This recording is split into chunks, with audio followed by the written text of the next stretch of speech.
No. Not really, but kind of.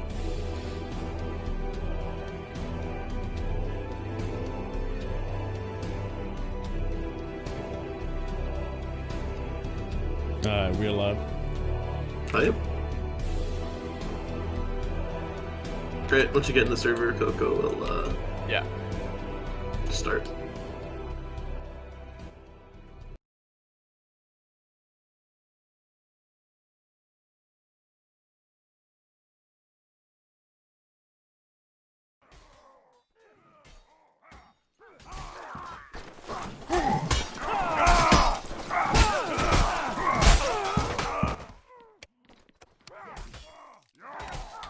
Okay, I'm here.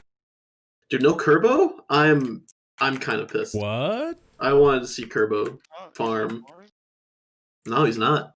I was hoping he would be, but Void's just trolling, and now they're gonna lose because he's not here. Epoch, say something. That was their win condition. True.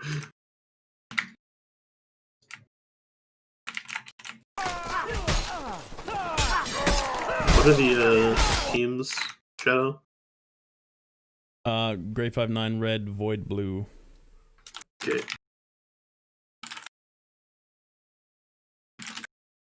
Okay.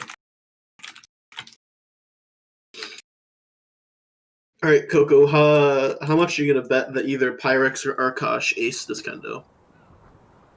So, I think they're both really good players. If they're both going to be going in, I don't think Void's going to stand a chance. But also, man, Kosh and Pyrex together is going to be overwhelming. I felt like maybe if you had like only one of them, it could have been, you know, Void could have maybe won the kendo or even, you know, done something. But having both of them in is going to be really rough. But Kosh, you know. Wait, Arkosh has a crown? Wait, what? Yeah. Yeah. Wait, what? He has it from the 3v3 tourney that Jay Morning Gronk won. He was sub on the roster. What the fuck? Okay. So it looks like Pyrex gonna take this first duel with a nice underhand drag. Played it really well in that one. Looks for the LMD and finally gets punished, looking for the chamber morph. Can't find it, just repost trading here. Pyrex has one shot though, so this is really scary for him. Good buffer. Banana Pig playing safe, chambering it. Very good from Banana Pig, very defensive. I like to see that. Arkosh starting off with the stab, looking for these reposts. Banana Pig over excelling, missing, but he finds him with the combo drag. Oh, but he eats the halberd excel and the stab drag, not looking good for Banana Pig. And he goes down. Here we go, Gen Moon. Good buffers. Arkosh panic parries out of the buffer. Looks for the repost. Jinmoon panic double parries it. Eats the feint. Jinmoon low on stam here. He's probably going to go down for the disarm. Oh, he has the secondary though. He hits Arkosh with the stab. This is so better for Jinmoon. He's still low on stam. Oh, but he finds the stab. This is looking good for Jinmoon. If he can find it, this sort of damage here. He finds it with the stab feint. But he's still low on stam here. His opponent having an evening start. His opponent just needs to repost him to win this duel. Finds the chamber, looks for the chamber dash, panic parries with the rechamber. Panic parries, Jinmoon wins the Kendo. Kendo, holy shit. Kendo? The fuck? The Kindu. Yeah, Jinmoon clutched that one out.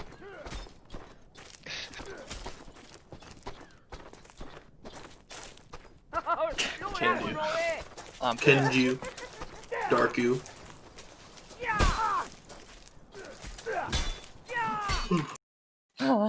Disaster Saurus is streaming over the MFC. How could she, dude? What the fuck? Could lose all our viewers to her, bro. True. Damn. How many people are watching it right now? Enough. Can't be splitting the viewership base like this. Yeah.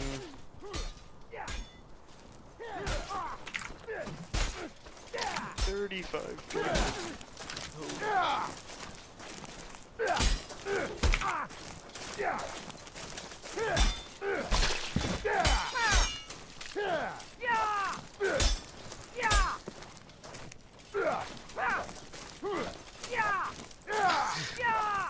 Damn, picking maps takes forever. Especially when people don't realize that you can't pick mosh pit twice. Can I get mosh pit for a third time, please? Please. I kind of like the new map pick system. I honestly think it's good. But it's a little time consuming, but I think that now more of the mechanics are kind of washed down, and the micro maps matters a little bit more. It's really cool to see how impactful the map choices could be. I know even the CD mosh pit, even though it is bigger, it's still like one of those maps like you're kind of forced into chaos, even if it is the big version. For contraband, like the rats, very threatening rats around the pillars and stuff like that, how maps do actually affect how people play, and so the picks and trying to get whatever map your team is best on is actually important for these rats.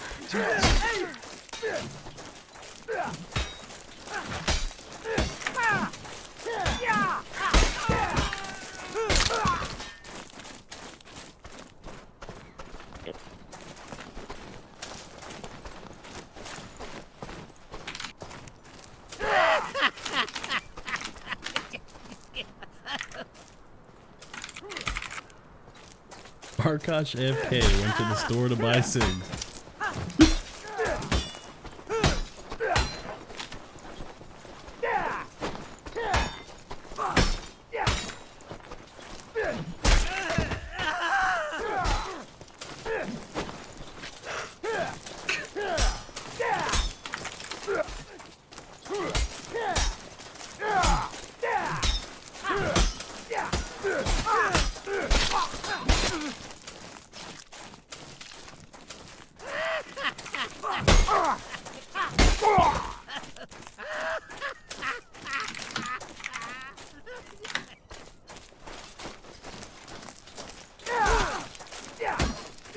Fucking god, dude.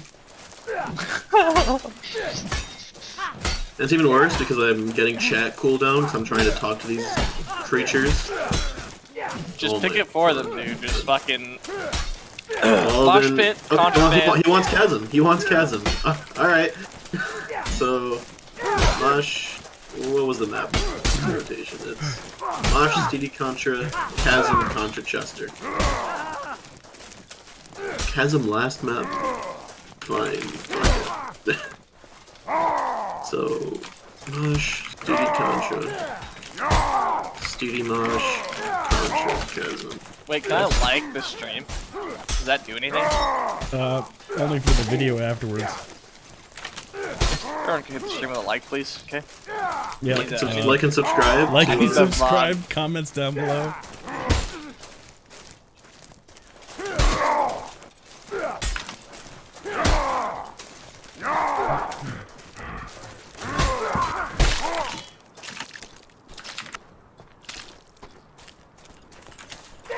I think that without Kosh, this match would have a chance of being like kind of close, but this is gonna be like I think this is gonna be ugly.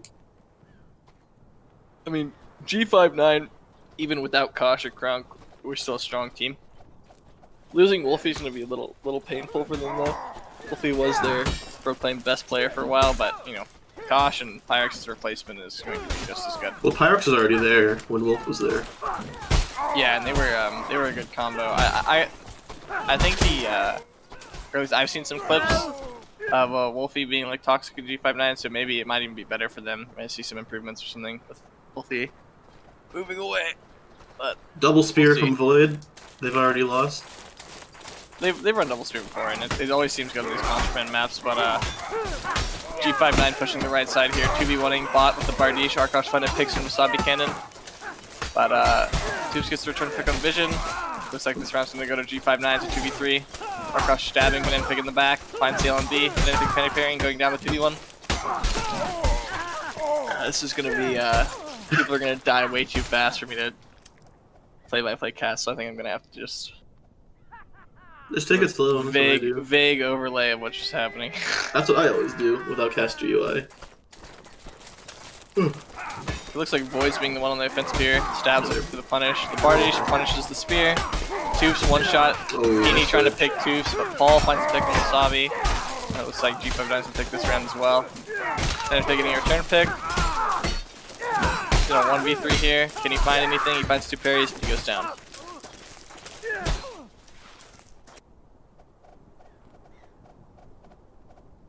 I mean, so far it sort of seems like this double spear from Void is not doing anything. They're getting some catches, they're getting but picked too fast. Yeah, they're taking damage, trying to threaten these reposts. Oh, Kosh gets punished by the spear though, as we say it. Void trying to 2v1 on the right side, but looks like Bot holding his 2v1 really well from Bot here. Yeah. Really strong player, and he gets the pick with banana pick out of it, but G59 getting 2 return picks. Arkosh starting that pick. 3v3. Wow, 3v1. That was a good round from. That was a really good round from Bot. He held for so long, and he gave Banana Pig that wrap there, but team just lost in the meantime. Yeah, he out of that 1v2 he was in, he got that pick for his team by outputting that pressure and threatening them back, but it wasn't enough because even their winning side collapsed. So with Arkosh being on that winning side, very split fight here, 2v2 and a 3v3 going on. The 2v2 turning into a 3-sided fight for Void. Pyrex needing to fall. Oh, but Banana Pig finds a pick on Peony. St. Paul getting the return pick. Jinmin finds that big cleave with that executioner sword, picking up 2. This looks like this round's gonna go to Void. St. Paul doing really well in his 1v2, but now it's a 1v4 and he goes down. Nice triple from Junmoon. I don't know who it is on the halberd for Void. It looks like it's Toofs. He held a 1v2 for like 20 minutes there, and Void were kind of able to grind out the 4v3, which is good for them. Looks like G59 is gonna push their right side here.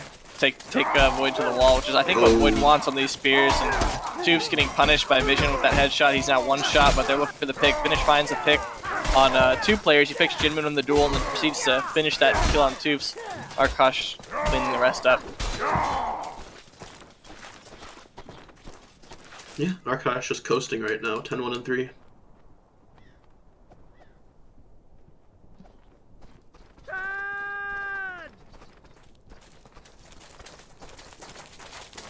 Two poleaxes from G59. Interesting.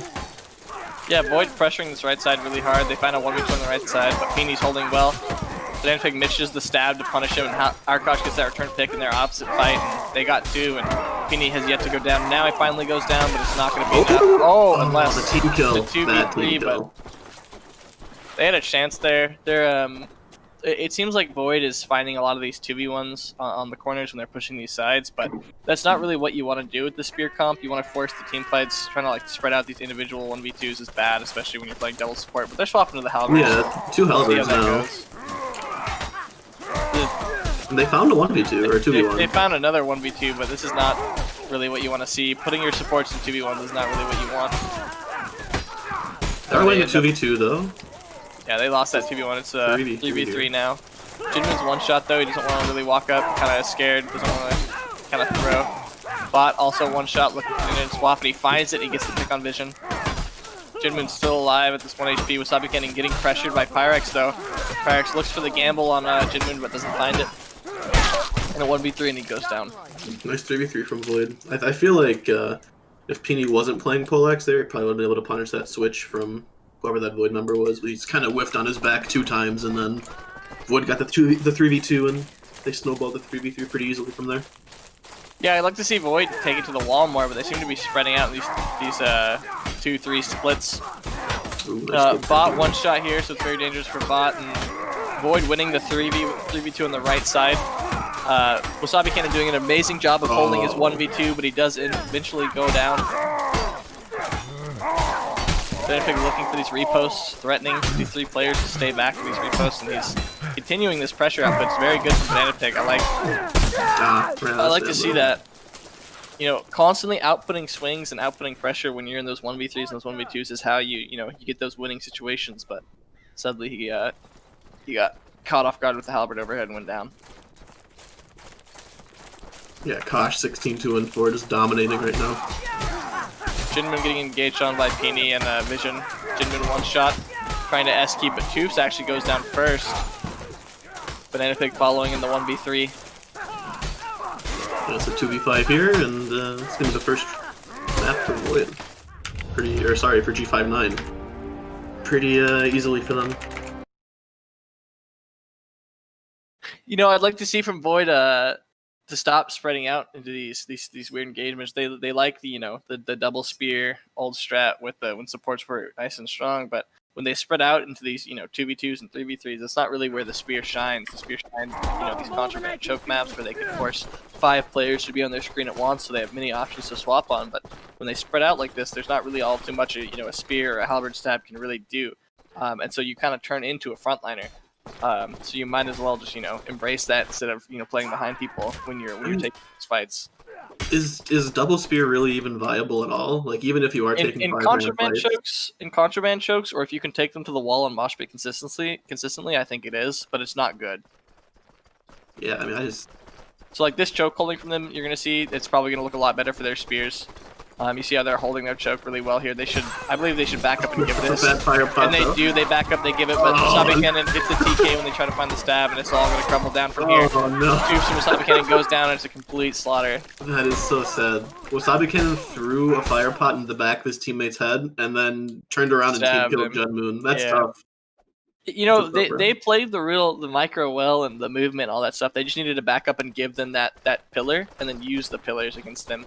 Like here, they need to back up and take this choke fight, but they're pushing right side, and they're trying to win their advantage numbers fight. But you see like Wasabi Cannon in the center here getting dueled down, but they find 2 picks. This is looking very good for Void. Bot winning his 1v2 against Arkosh and St. Paul. Very big from Void. Very big. Yeah, nice work from Bot Jesus there. Really nice from him.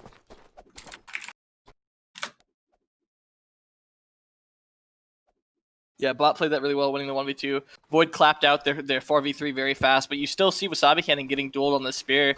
And they can't really keep all these players in front of them. Very hard to keep all 5 players in front of them. This is what you want when you're playing spear. And they're pushing. This is very good from Void, very aggressive. If they can find a good engage here, they can find something. But Wasabi again getting pressured back by this front line of this Bardiche, but Bot finds the first pick on Peony. Pyrex gets the return pick on Banana Pig. This is not good for Void. A Bot one shot in the middle, panic parrying a lot, not really able to find anything, and he goes down. It's not looking good for Void. Looks like G59 is going to take this round in a 2v4. Wasabi Cannon backpedaling into his teammate's back, Jinmin, and goes down. You don't think it was a good idea for them to push through the pillar there? I feel like they want to be engaging either in or behind the chokes, not like through them. If they can force all 5 players in front of them, then like that's going to be their most efficient, time to push, because they're going to have, the spears supporting and threatening all 5 players. Good fire pot. 2 players pushing. Banana Pig on the right side. Pyrex and Peony leaving and hitting the back. If Toofs can survive here, this is very good from Void. And Toofs does survive, and he finds the pick on Vision. This is huge from Toofs. And this is going to be a... what do they call that when you don't lose any? When you don't lose any players, yeah, flawless run from Void. And Arkosh got his crown from the 3v3 tourney Kronk Morning in J1. He was a sub, and he on that. I didn't realize he had a crown until like just now. Peony and Pyrex pushing on this outside, getting the flank on Toofs here, and Toofs is going to go down really fast. That 1v2. Deal. Hopefully Void can find a return pick, but they find nothing. Jinmin goes down to Pyrex. Wasabi Cannon goes down to Vision, and this is going to be the return flawless from G59. That perfect 2-man flank, the perfect counter to the spear strat. Yeah, it kind of seems like Void's answer to like having people do 3-2 splits is just sending one person to hold a 1v2 and then pushing like a 3v2 or a 4v3 rather. But like Toofs kind of died way too quickly there for it to be efficient. Yeah, I like them pushing these 2 players on the right side. Very smart from Void. And they get that first pick. Very important, very big. If Bot can live, they have a very good chance. But Bot does go down. And Jinmoon one shot in the middle, panic parrying. But he is going to go down. 2v2. But they, the spear in the 2v2 is not what you like to see. Vision buffers him out and gets the pick on him.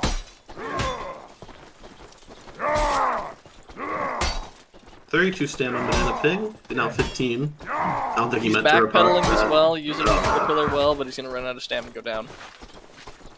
Oh, he had his ping spike to 200 there. Probably why he Chimber FTP'd on accident. This is going to be one of Void's better maps. If they don't perform here well with the double spear, it might be time to try something else. Maybe swap to a rat or something. Preemptive fire pot. The 2 players on the left, they're pushing the 2. Can they find a pick or get something on these 2 players? And they get stabs, and they're both one shot. If he can find this pick on Pyrex, it'll be very big for Void. Very good engagement. And they find the pick with the swap. It's very big for Void. They're up a whole player. If they can snowball this lead into another pick, it'll be very good. And they do. They get 2 more picks. This is going to be another flawless round. And it is. when Void executes these very well and they get these It's so advantage nice. fights, it is so nice and they play it so well. But it's very hard to execute those plays and make them consistent, especially if you're running double spear where you just get dueled out. I mean, not only that, they're also like it's not even really BM, but they are at a mechanical disadvantage, so it makes it really hard to make these things work. They're pushing these two on the left side. St. Paul is one shot if they can find this return pick on St. Paul. It'll be looking good for Void, but they don't find it. An end pick goes down the 2v1 against Pyrex. And Jinmun goes down as well in the 2v3. It's not looking good for Void, but it is a 2v4. If they can hold this choke, this is where the spear will shine, but the spear does go down. Yeah, 5-3 for G59 here. Vision having a pretty good game. Normally he plays Rat, but I think he's playing he's playing Bardiche right now, just frontline.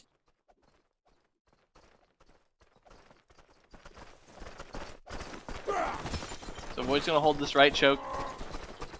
Well, they're opting to give the choke. I think this is the correct play to give the choke and try to find a win somewhere else. And they try to split that choke. Toofs with the spear in the duel against Arkosh, who's getting absolutely obliterated. Vision finds the first pick on Jinmun. Looks like this is going towards G59. Arkosh just pressuring the spear player.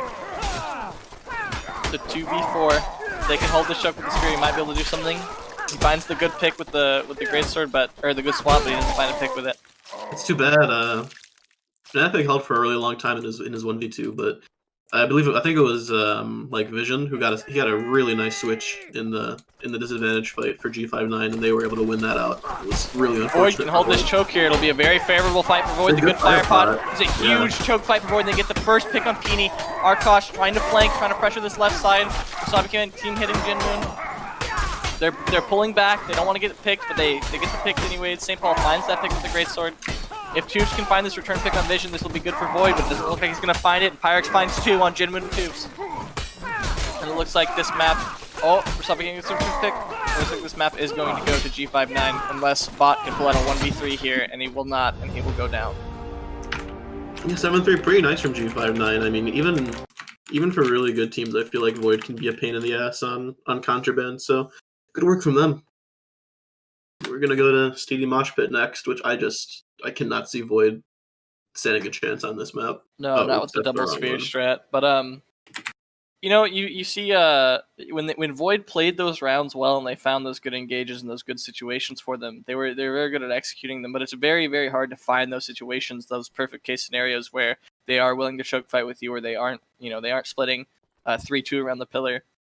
And that's really what why you see a lot less of these spear strats is because a much better reality is when you have someone swapping, you have someone dueling behind their team, and then that duel just becomes a winning fight. And instead of going into a choke fight, you have two winning duels in a 3v3. It's a much better scenario than trying to play the double spear.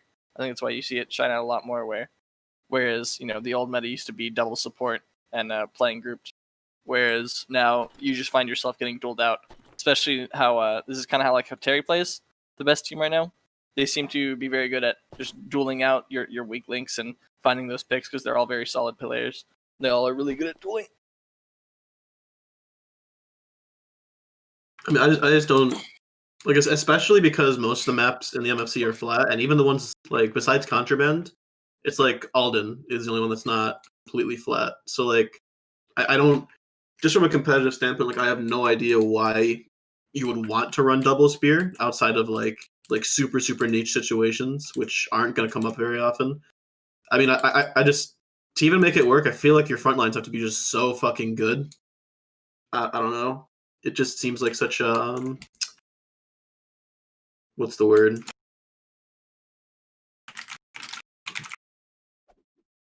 Seems like a waste of resources, to be honest. Sticking two people on spear when you could just have somebody on a Bardiche instead. Yeah, with the only really good scenario I ever see with spear is when you have multiple opponents directly in front of you, and so you have multiple opportunities to swap or threaten pressure with stabs. But it seems like now, like I said, with the meta, it's much more advantageous for the enemy team to just duel out a spear, because that 1v1 turns into a guaranteed winning fight for that, for the player dueling the spear, because it's very, very hard to win a duel as a spear. Instead of what would be a big grouped fight where the spears can have a lot of pressure, a lot of impact, just trading them 1-for-1, and then having that 1-for-1 always be winning for the side that isn't playing the spear is a huge downside for the spear players. So we do have some mod issues from one of the Void members, so try to work that out, and so we'll be back to it pretty soon here.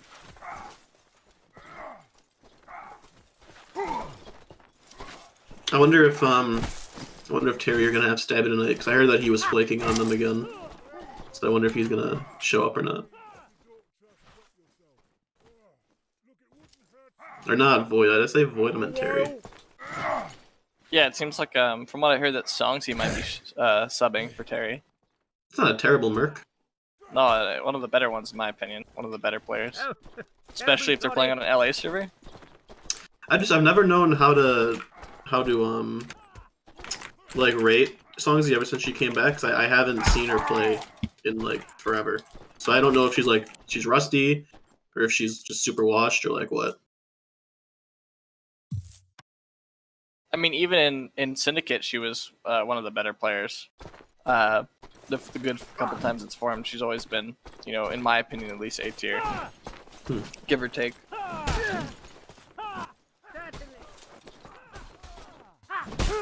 Still gonna be rough though, losing Stabby for Songsy, but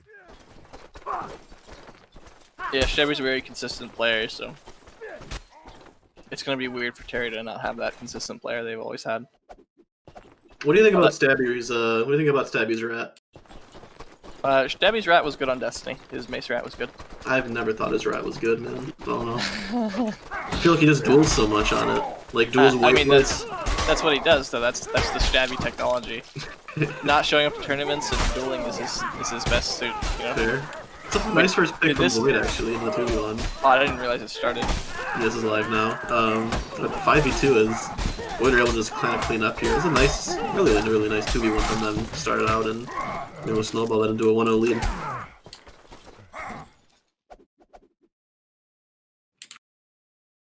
They have put some guy named Boot in, who I have no idea who this is. He's playing frontline. I think that's Greatsword. We'll see what happens there. 2v2 on the right side and 3v3 starting on the left side, and Void finds that immediate pick in the 3v3. Same ball into immediately picking Arkosh. Vision gets the return pick on Wasabi Cannon in the 2v2. Jinmoon going in and filling in that 2v2 spot, but Pyrex also finding that duel on Toofs. And that's what we were talking about, how these winning fights turning into leads are very detrimental for these spear players, where they got those leads, they got their good engage, they got their picks, but having those spear players and those less mechanically fortunate players in those duels is so devastating, and it gives the opposing team such a lead even when they are behind.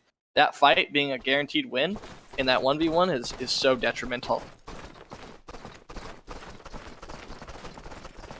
Okay, looks like they're taking him to the wall. This is what you like to see from Void. Banana Pig getting 2v1, but PD having backs, but he does not get the cleaves he needs, and he's one shot. They're trying to close out the 2v1 PD, and they close it out. Jinmoon getting that first pick, and G5 not getting any return picks. G5 kind of surrounded here. Banana Pig getting another pick on Arkosh.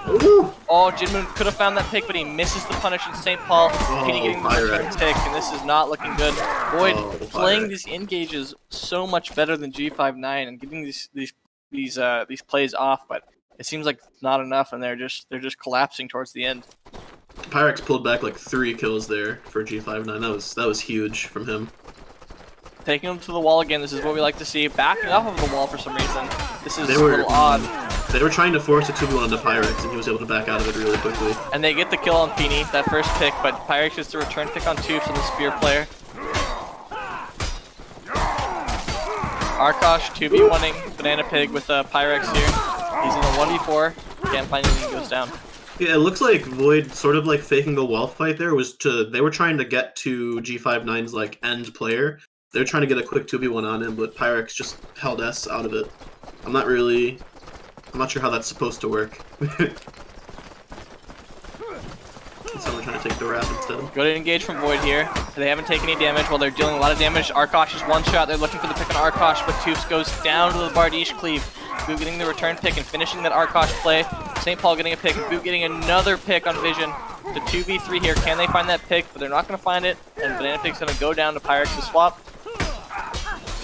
Boot playing this 1v3 pretty well, but he's gonna go down. Yeah, 4-1 here for G59. I really, you know, it is nice watching Void play because it makes you think like, hey, maybe this is, this reminds you of what you would want the game to play like. But then they just get stomped by a team like this, and I don't know, it's kind of just throwing from them a lot of what they're doing here. Like Tubes runs into a 1v2 with the Bardiche, goes on really quickly. Boots with the trade back, but I mean, again, just like the spear can't do anything. Is like even if they have a one-man advantage, if he's getting dueled, it's an automatic throw.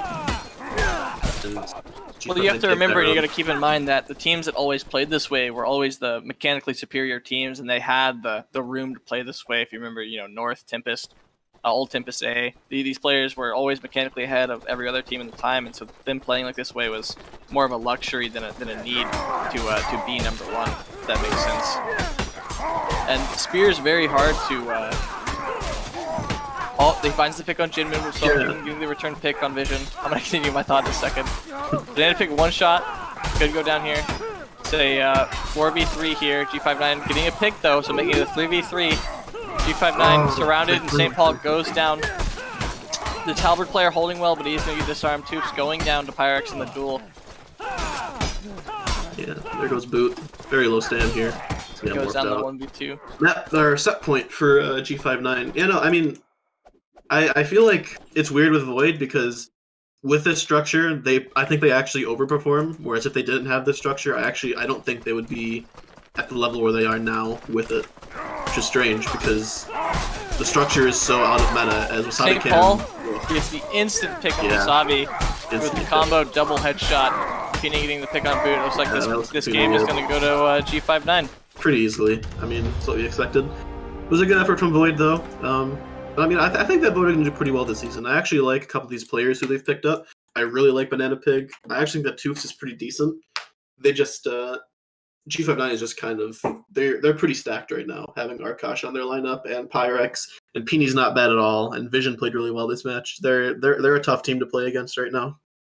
You also have to remember that when they find themselves getting 1v2'd, especially as a Spear player, it's very hard to output pressure and output threat. So, they are respected in the 1v2. They kind of get ignored, and even if they do eat like a spare LMB, it's only 12 damage. It's very hard for them to win those situations where it's an open map and they just get surrounded. And the Spears get dueled or even 1v2'd. It's very rough, and I think the Halberd performed a little bit better there than the Spear would have. Yeah, well, we do have about a half an hour until our next game, which is actually going to be VQ versus Diarchy. So, I guess we'll just go on break until then. We're going to get to see you play, Hodor? Yeah, unfortunately. Oh, yeah. I'm going to apologize ahead of time to whoever watches that. But, yeah, we should be back in half an hour, so we'll see you guys then. See you then.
You were kicked from the server. Idle.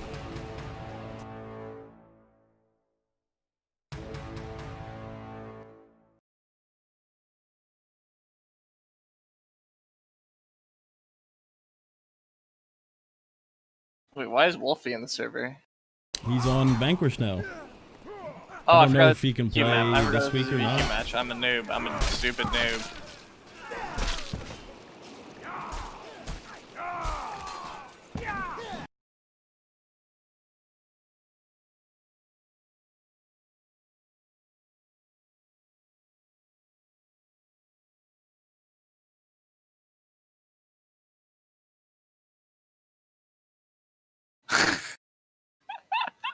Oh no, dude. Oh no. Oh no. Yes.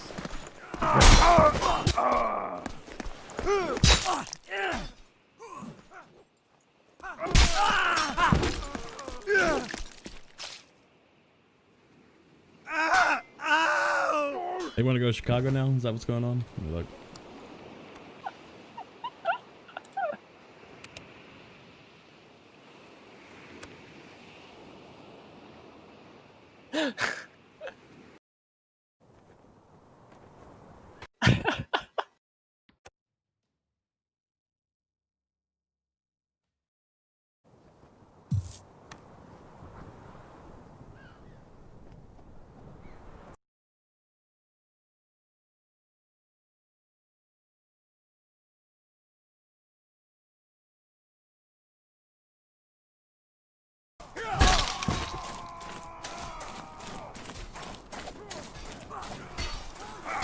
Agreed.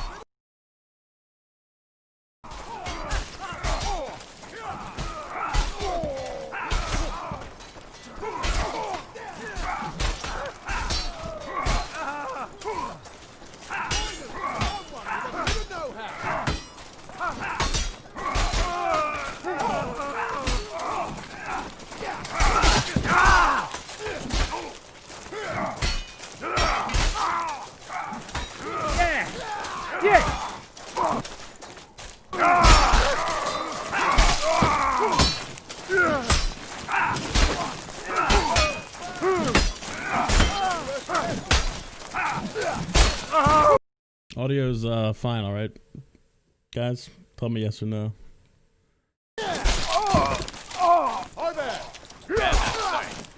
You know, I just sent I sent the boys to scrim on MFC Chicago just for MFC to go to MFC Chicago. Wow. What is happening in Kansas?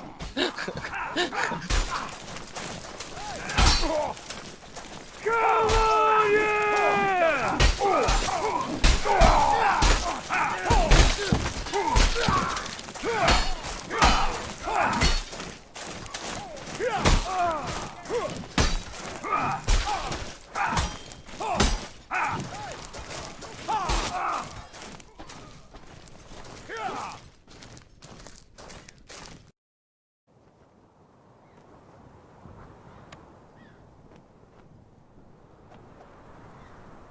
Okay. We live? We are live, yes. Okay. So I like to see Dane. I want to see Dane in this. Okay, they subbed out Dane. Okay, what the fuck? I guess they don't think Dane is PogChamp at duels, but I thought Dane was PogChamp with the one-handed messer. So we're gonna see Wolfie, Diamond, and Muff in the Kendo up against Franklin, Delta, and Bane. Wolfie opting for the Evening Star 3-3. He's getting hit. They're just trading reposts. Franklin looking for the underhand. He finds the underhand feint, but he does not punish his own feint. They're both buffering into panic carry. He dodges the stab. Franklin dodges the stab, but it's not enough. He gets hit by the Evening Star overhead. And he outstands him. Delta wasting no time, immediately engaging, misses the underhand, goes for the chamber attempt. He's looking for these threatening alt-mode Bardishas, and he finds the feint. Wolfie one shot, buffering, and he goes down. Wolfie taking down 2. Wolfie still one shot, or should be, and he panic carries, and Wolfie takes down all 3. That's an ace. That is an ace.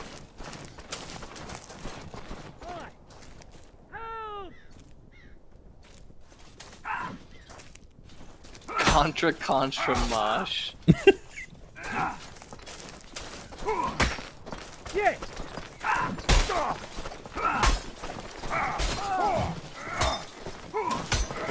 Chester first pick. Let's go! Chester, Mosh, Speedy Mosh. Okay, so they're opting for the open maps. And then the double counter then. Yeah, I had big hopes for Wolfie's rat ball. Hopefully he plays it. And where'd my leather jacket go? It fell off my chair. I'm pissed.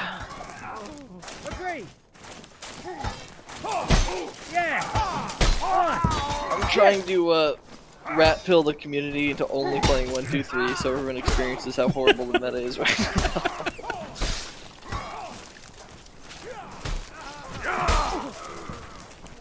Why wear armor when you can jump, right? Exactly. That's what I'm saying. Yeah.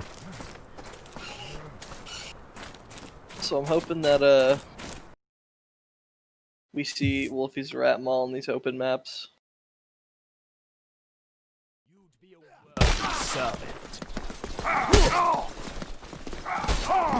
So they're all opting for heavy armor except for Wolfie and the rat Bardiche, and Hodor also on the rat Bardiche. So they're running 2 light armor, which is good.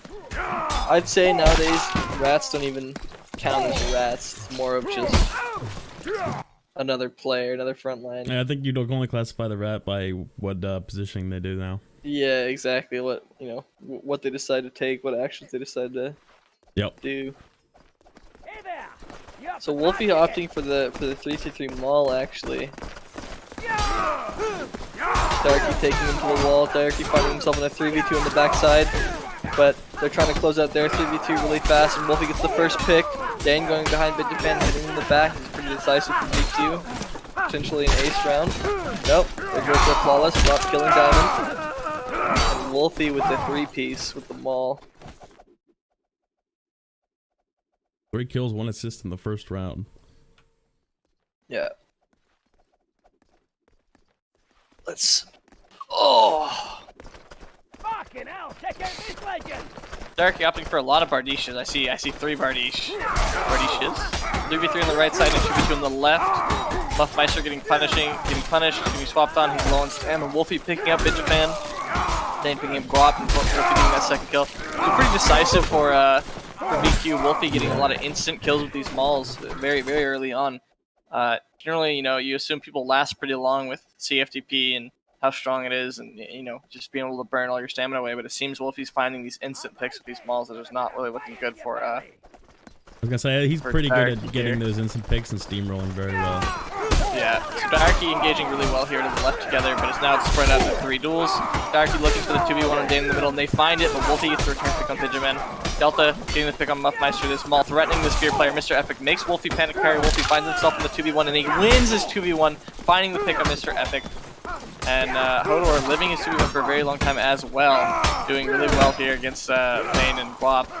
Let's see if he's going to go down here, and he does. Surviving for a while. Yeah, he's played that 2v1 pretty well. Wolfie finds himself in another 2v1. He won the last one. Can he win another one? Sounds like Guap is out of stam, or Wolfie is. I'm not certain. Wolf panic carries into going down. Wolf and Hodor are both playing that round very well, but the odds are stacked against them, and they're both in 2v1s. And Very good Wolfie won holds. one, but he could not win the second. I like you! You kill things!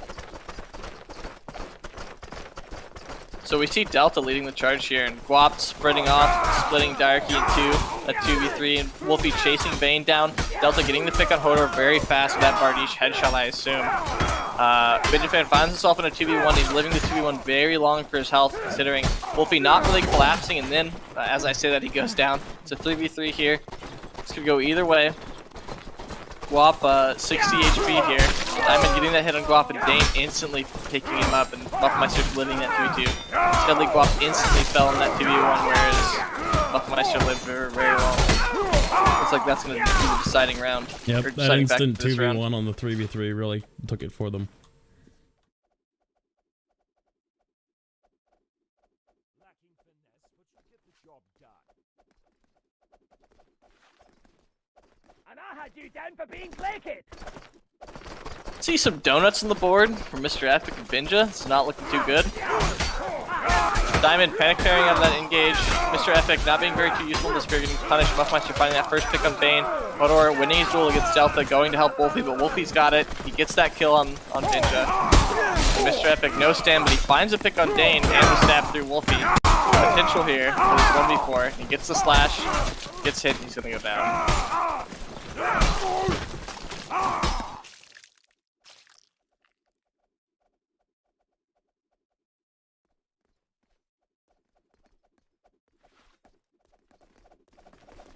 I much prefer the maul on Chester over the spear.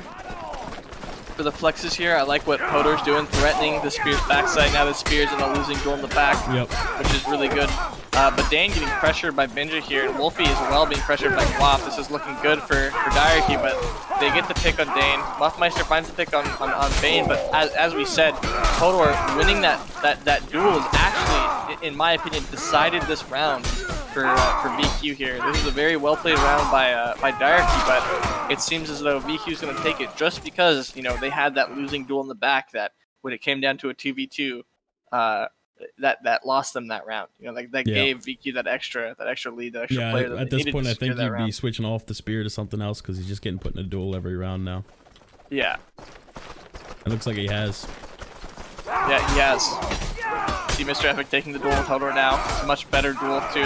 The 3v3 on the right side. Wolfie gets the maul hit on Binja. Delta gets the first pick of the round.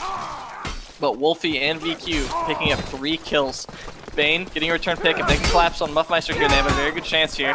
They can't quite get the kill. Bane panic pairing, gets the kick on Wolfie though. Wolfie gets the return kick and kills Bane with it. Delta threatening with these underhands, threatening with these reposting. Stay away from me, but he misses and gets out of stam. Goes down to the mall. You're not as pathetic as some of these peasant rabble. You lot are good bloody chaps. My word. Can you please someone work the dam on this field? You lot are right good. Hodor is still flanking to the right while the Maul pressures left. Having 2 wing vision like this is really good, but the Maul finds himself in the middle of the fight, being kind of surrounded. But he found himself in a duel he likes, but Diamond, one shot here. Very scary for Diamond to be in this duel with Mr. Epic. Bane gets the pick on Muff. First one to fall. This is looking very good for Diarchy here, even though they're in, a 2v1 here. Benjamin does not die in the 2v1 until the end, but Wolfie gets a return pick of 2. This is looking good for Wolfie. His teammate goes down though. Now he's in a 1v3, and it's not looking good, and he goes down. It's a Bajan fan surviving that 2v1 for a long time. Yeah, this is how we see the start of reverses come too. Rounds like those, if Diarchy can keep that momentum up and keep on pressuring Wolfie like that, keeping him in the middle of the fight and making sure he doesn't get backs, they could potentially reverse this, but it's going to be hard. Mr. Epic threatening 3 players with that LMB is very clean for Mr. Epic. Bane having a Rats back here, trying to 2-1 Hodor, but Hodor parries very well. Wolfie finds himself in a duel with Delta, and he's getting pressured. Wolfie's one shot, and he goes down. Delta has Dane's back here. Can he 2v1 Dane? But Dane gets the reverse on Binja, but it does not matter. It seems everyone else has fallen. And VQ loses another round. Like I said, as long as they pick up and threaten Wolfie on that maul, it seems as though they have a very good chance of reversing this. If they can keep him in a duel for as long as possible, it seems to be working to their advantage.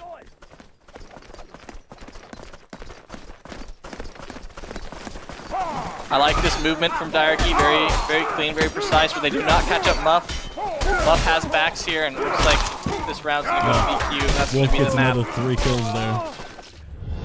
That movement was very good and very strong, but they didn't keep it up. They didn't push around the maul. They didn't pressure him. They kind of stopped in the middle there after they got engaged on, and because of that momentum stop, Wolfie was free with backs, and Muffmeister threatening backs as well. It was very hard to deal with there. 1-0 for Vanquish.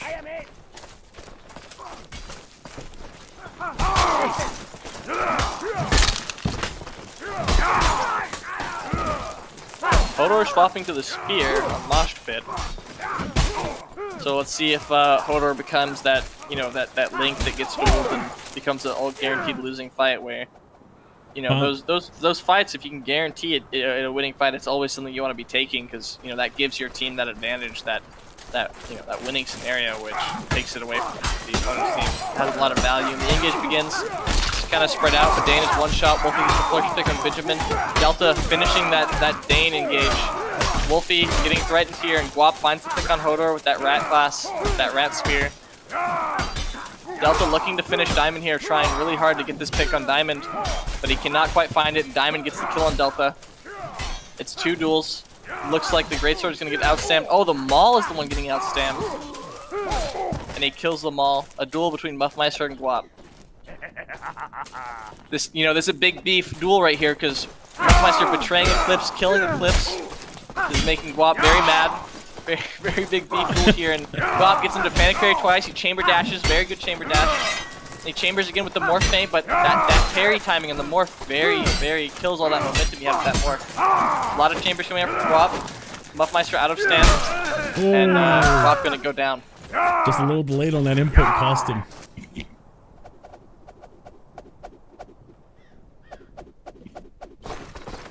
Yeah, you really hate to see the parry timing where you can parry both sides of the morph. Really sad to see. Muffmeister leading the engage with the stab on Benjamin. That Maul getting a hit on Mr. Epic. Mr. Epic threatening, getting lashes down on their backline. Bane getting the first pick on Wolfie and a second pick on Diamond. Muffmeister getting the return pick on Benjamin. Mr. Epic collapsing on that 2v1, getting that kill. Bane did a lot of work this round. We'd like to see he got, 3 kills. It was really well played from Bane. The Maul got that first hit too on Mr. Epic, but no one capitalized off Mr. Epic being one shot. He didn't really go down very fast, if at all. I'm not sure. So Diarchy moving right here, pressuring this rat. This is very good movement from Diarchy. This engage is a little wonky from Diarchy though. They're getting caught on each other, and so that means this 3v3 is a losing fight for Diarchy now. They all got caught on each other and engaged. Dane winning his duel versus Guap. Guap gets away, but Hodor picks up the kill on Benjamin. Dane finishing the kill on Guap. Looks like this round's gonna go to VQ.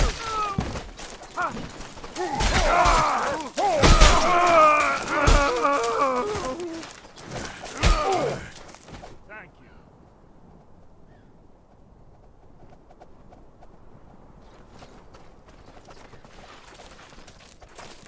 Diarchy opting to push right again. Muffmeister leading the charge, surrounded though, and he's gonna get punished. He's one shot now, and he instantly goes down. A fatal mistake from Muffmeister. Dane finds himself in a 1v2 because of Muffmeister's mistakes. Wolfie in a winning duel with the rat. Oh, but he gets hit, gets morphed, gets pressured. Wolfie pressuring Guap. He's gonna kill Guap here. Oh, but he gets dashed and ducked and sucked and fucked. And Wolfie goes down. Hodor's still surviving over here. Yeah, all it takes is that one mistake, and there's, as we saw twice that round, with Muffmeister engaging by himself to instantly dying into, the duck from Delta killing Wolfie. Those 2 mistakes, which were one action away from a win or a loss. And Diamond leading the charge, getting that good engagement. Guap getting gold out by Dane. Benjamin gets hit as well. Mr. Epic not able to punish. Muffmeister swap, and Diamond and Muffmeister finish Benjamin in the middle. Wolfie finds that duel on Delta Farce and gets his revenge for last round. Hodor winning his duel on Spear versus Bane. That is not what you like to see if you're that Bardiche player there.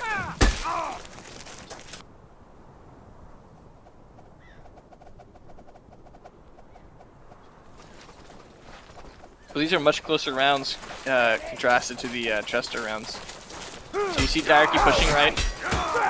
Bane getting punished for these buffers. Forcing this Maul in this corner though is very good, but it doesn't matter. Wolfie lashes out, hits Bane, killing Benjamin, gets Guap's back and kills him as well. This is going to be a very decisive round for VQ. The quick 2-tap off the Maul rat really did it for him. Yeah, he got that swap onto Bane, hitting him and then killing his friend, and he was free at that point. It was a very good play from Wolfie. Very decisive. I'd say won that round alone. Okay, Diarchy swapping it up, pushing left. Muffmeister leading the engage again. The Maul finding the panic parry and the punish on Benjamin. Benjamin one shot, and he wants to leave Benjamin, let his team clean it up, but Bane gets a return pick on Hodor because he left him. Wolfie lean backing Bane swings, and Muffmeister picks up 2 with that great clean cleave. He misses the kick, but Wolfie picks it up for him. And Dane in the 1v1. He cannot find the pick on Dane. Delta kiting away, threatening with this large weapon, this large Bardiche stabs the LMVs.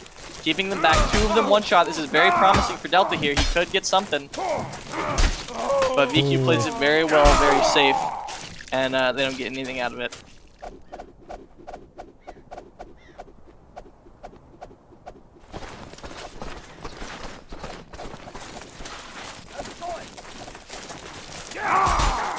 Muffmeister engaging on Bane here. Bane one shot, and Bane goes down to the Dane swap. Muffmeister in a 1v2. Will he go down? No, he survives the 1v2. There's a 2v2 off the right side. Mr. Epic gets the kill. Diarchy winning this 2v2 on the right side, but it did not seem to matter because the 3v3 on the left was so decisive.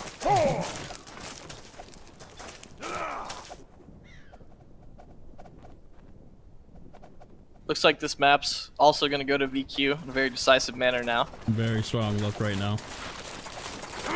Wolfie has the halfbacks here, finds himself in a duel against Mr. Epic. He finds the kick. He finds the hit on Mr. Epic. He's low stam, and he gets the instant pick on Mr. Epic. Mr. Epic with 60 stam and just instantly dies. It's not what you like to see. Looks like this map's also going to go to another one to for VQ. That's very decisive as well. Yeah. That kick into hit into another immediate hit is not what you like to see. Somehow, Mr. Epic getting true comboed by a maul. Little suspect. Hate to see it. Yeah, hate to see it.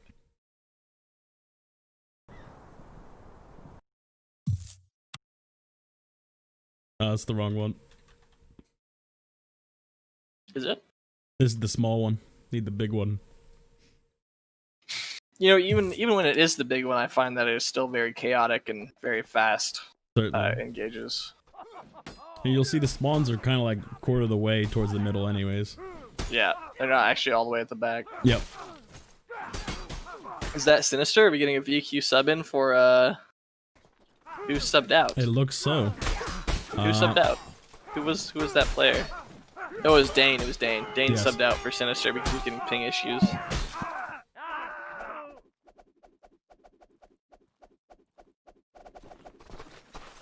Hey there!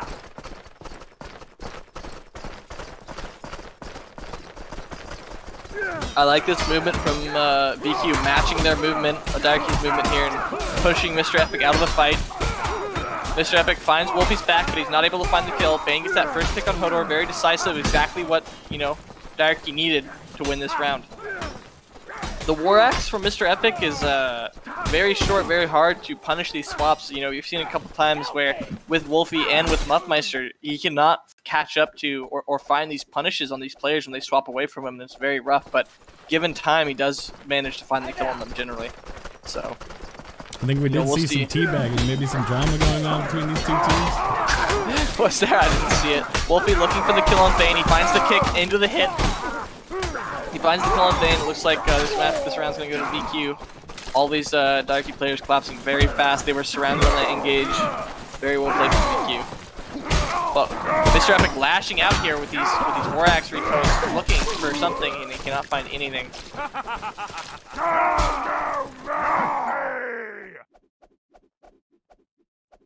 Someone worth a damn on this field. Well done. 1-1 right now.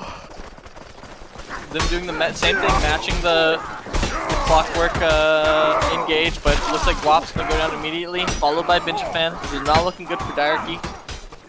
Muffmeister one shot, maybe Bane can find this kill on Muffmeister, but he can't find it. He finds himself in the 1v2 and he does go down. It looks like Mr. Epic getting ruled out by Hodor, and it's not looking too good for Diarchy here. It being 2-0 and all. Yeah, they really need to pull out strong on this map if they want any chance of coming back.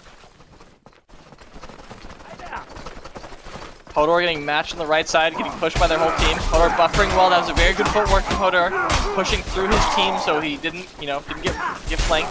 He's still alive, and it looks like didn't matter. Diarchy got 2 picks. Wolfie getting the return pick on Bane, but it seems to not matter. You know, oh, he's in a 1v4, buffering, flashing out the recoils, but he can't find anything. That footwork from Hodor is very good, but as well as he probably shouldn't have gotten caught out, you know, there in the first place. It seems as though his team wasn't ready for it. They kind of panicked trying to help him, and they kind of cost them the engage. But I think Hodor played it well, getting caught there, pivoting through their team. So Mr. Epic has backs here, but you know, being that short War Axe, he can't find any damage on any backs. He can't find the swap on anyone. He finds the swap on Sinister though. After comboing and missing it, he finds himself face to face with Wolfie. He gets Wolfie to panic parry and gets the kill on him. That could be decisive for this round. There's a nice pull by Guap there too. Ooh, yeah, but it looks like Guap's Guap's gonna go down to Muff. it's always so close that this War Axe is so close to punishing these swaps and punishing these players. You just can't get that with that range. 50 damage, but he can't quite reach it. Yeah, because he's on the 3-3. If he was on 1-2-3 now, it'd be over. Oh yeah, that 1-2-3 speed. Mr. Epic finds himself in a duel with Hodor, losing the engage, but Bane gets that first pick on Diamond. Wolfie hitting Guap and Bane in the back. Delta getting another pick on Sinister though. Wolfie in a 1v2 and he goes down. Muffmeister getting that pick on Guap, and Hodor winning his duel on Mr. Epic. If he can find that pick, it's a Make this a 2v2. Oh, this is huge, huge for VQ. This is massive for VQ. Muffmeister winning his 1v2, you know, and very well. I cannot stress it enough. You know, having that rat player, having that 1-2-3 player always in a winning duel, always in a winning fight is like made such a huge difference in these I think in I these just saw a matches. pommel throw come across the field.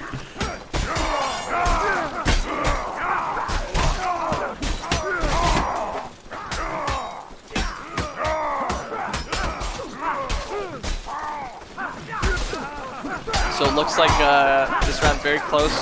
So it looks like it's going to go to Diarchy. It's a 4v2 here for VQ. Diamond going down. Oh, Diarchy making a bit of a comeback here. Maybe they can take this map.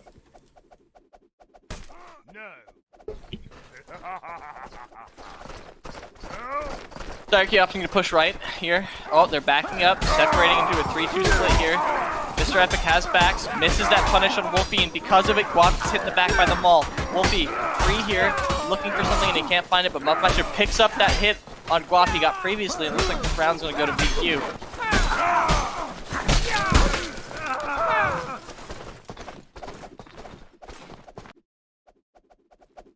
Someone worth a damn on this field. Well done.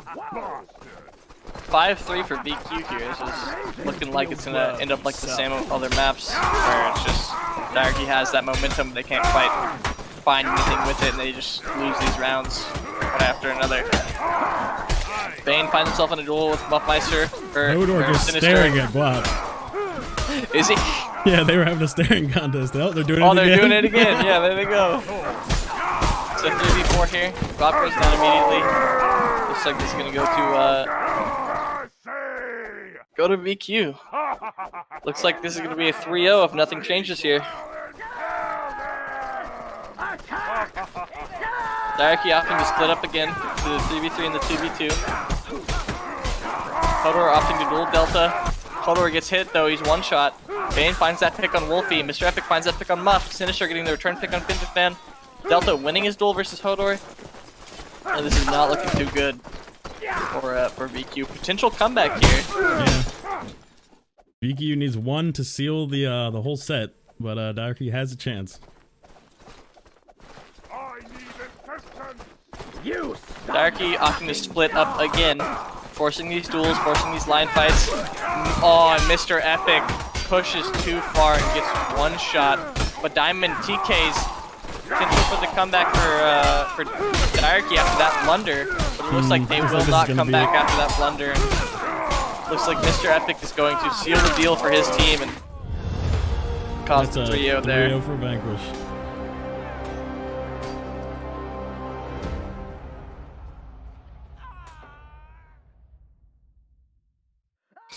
Yeah, it looked pretty decisive for VQ there. I really like the Wolfie Hodor on Rat combo. It's very strong. Hodor opting to go to the sides and pressure those players and threaten the backs, and then that pressure forcing him to get dueled, as well as allowing, you know, one less player for Wolfie to worry about is really big and really strong. I really like that strat of theirs that they got going on. Interesting. You see Hodor turning from a support into a rat player. Is that what he is now? Yeah. Thankfully, he will never be playing 3-3 Halberd ever again. So that's gonna be that. That's it. Yeah, that'll be it. Wait till the next match in 30 minutes. Big Dogs versus Big Frogs, aka Terry. That'll be a hype match. That is gonna be something to watch. Yes. We will be back in a half hour. All right.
5.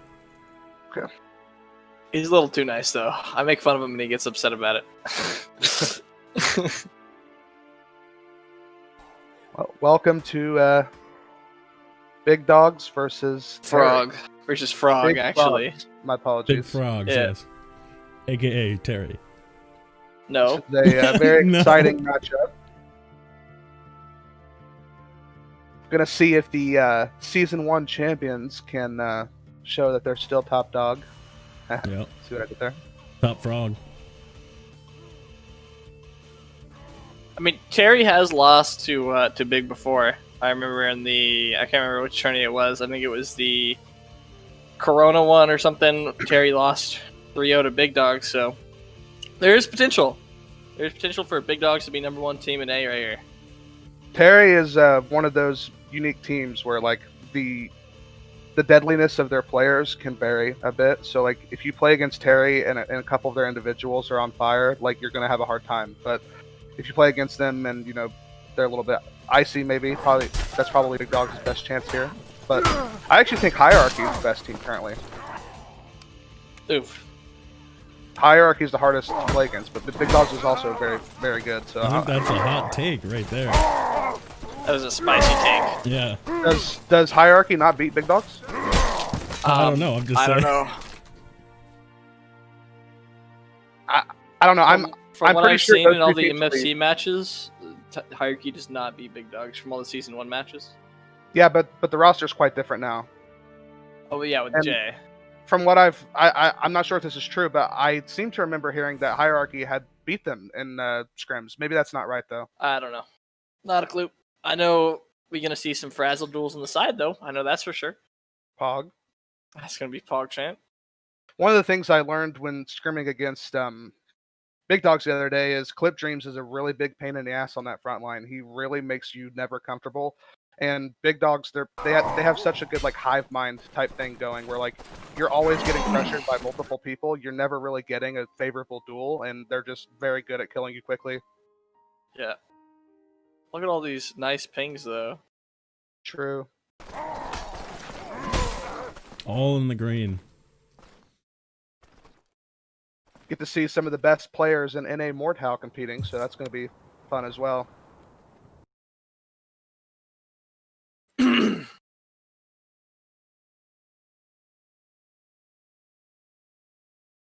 Brian Marklar Clip versus Frazzle Jazz Krosky. I gotta say, I mean, am I wrong to favor Terry's lineup here? If I had to bet, I think. I Oh would yeah, bet on Terry. Definitely the money's on Terry for this one. Krosky, 12 ping hype, as someone said in chat. Frazzle also quite a good duelist. Let's see if we can have the first and second MFC Kendo Ace in the same day in back-to-back matches. That'd be pretty cool. That would be pretty hype. See, Clip Dreams get an ace or something. Clip Dreams or Krosky or Jazz.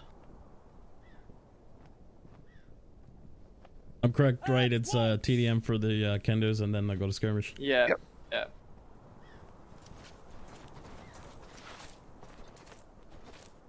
I mean, I guess it doesn't really matter. Well, you do 2DM, so it doesn't run out of time. Yeah.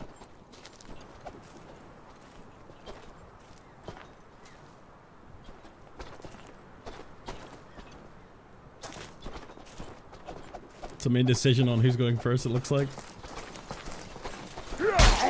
Frazzle gets that good feint off on Brian. Brian eats the Excel. Frazzle looks for more feint, finds it, and he goes down. Clip versus Frazzle. Frazzle starts off with a more feint, misses the kick, gets headshot, so now he's one shot. Good chamber dash from Clip. Looks for the second one, doesn't find it, see if he's out of it. Frazzle looking for the jump drag. Misses Frazzle out of stamina, and Frazzle will go down. Jazz versus Clip Dreams here. Jazz is the better loadout in my opinion for this. 3 hit to kill. Evening Star versus 3v3, but Clip a very good duelist with the Bardiche. Clip misses 2 swings. Jazz leaving the duel, wanting to restart. And Jazz will win a protracted stamina war, so Jazz misses, feints 3 times and misses the swing. Jazz should be down on stand here, but again, Jazz resetting this duel. Clip Dreams doing his best to chase him. Jazz threatening with the kick feint. Very hard for Clip to catch him here in this 3-3-3. Now, Clip, the one being down on Stam, getting fanned out twice, and he will go down. It's a big scalp to take. Is a favorite fight for Marklar with the class setups here. Jazz, very good duelist. He should be able to make something happen here. The buffer chambers. Jazz looking for the repost. Panic CFTPs. Marklar threatening with these other hands. Panic parries out of it. Jazz resetting this duel. He wants the Stam advantage.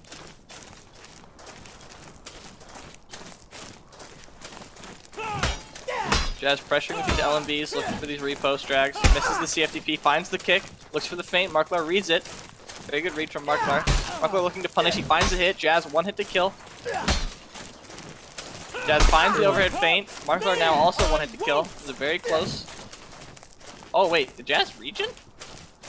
Yeah, there's regen on. Oh. And that's all she Jazz wrote. will take it.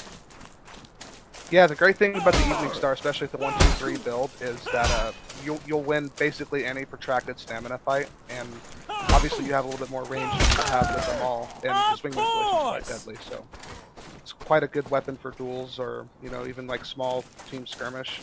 I'm actually curious as to if Evening Star could be made relevant in 5v5 skirmish. I bet it could, especially with the 1-2-3 setup. With all the big exploding gradients you're seeing up in the heads here, probably.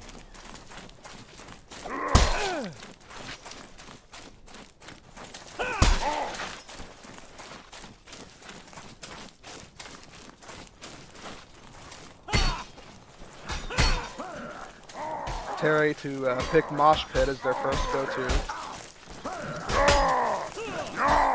Ask me if Turney is still in the map pool. This may be a hot take, but I actually didn't mind Turney. I thought Turney allowed for some unique macro. Yeah, I like the tourney part, the upper ramp tourney too. I felt like if you got a numbers advantage and you sat up on that top part, that is a viable strat, but apparently in the MFC we didn't like that, so. I think a lot of people's problem with Turney is that the floor is very uneven and that it's a little bit less optimized than other maps, but I mean, what are you gonna do?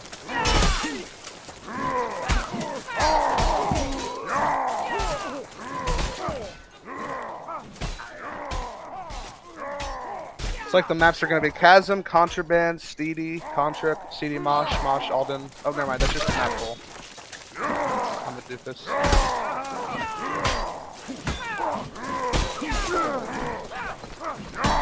Do you think, like, which type of maps do you think would give us the closest match between these two teams?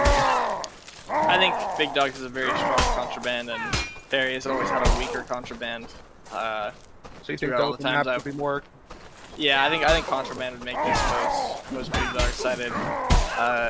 Terry, at least in my personal opinion, always had a very, very rough Contraband throughout. All the times I've scrimmed them, played tourneys against them, through Syndicate, Divinity, Destiny. Their Contrabands were always pretty rough. The only really answers or threats they had on Contraband was, Krosky on the old Zwei Rat, which we haven't seen in a very long time. So. Which is a shame. I actually really liked the Zweihander in the past. You could basically use it like a spear, and then if you get stuck into a duel, you can just use some fat drags. Now the Zweihander is basically irrelevant. Certainly. I'm not even sure what makes it irrelevant. Is it just that Just the movement speed penalty and the fact that, Messer is just a better version of it in every way except for range. Yeah, but if you're using light armor, range isn't even really that big of an issue because you can create that distance with your footwork, Messer and longsword and greatsword are just, inherently better than fight anyway. All of them. It's so sad. Oh, Alden! Ardish is also quite a strong weapon at the moment. It's a shame, I'm gonna keep a mental note next time I play an MFC match to pick Alden. Alden's a pretty cool map. I actually kind of like it. It forces you to make interesting decisions.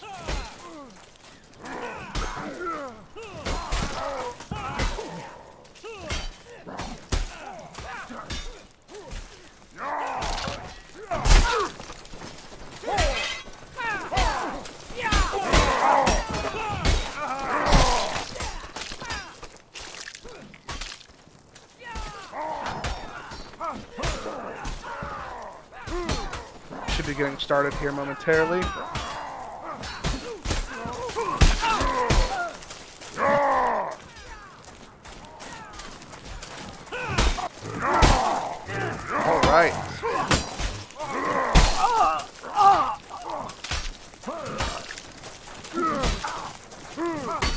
So your final prediction is that Big Dogs are going to take this series, huh?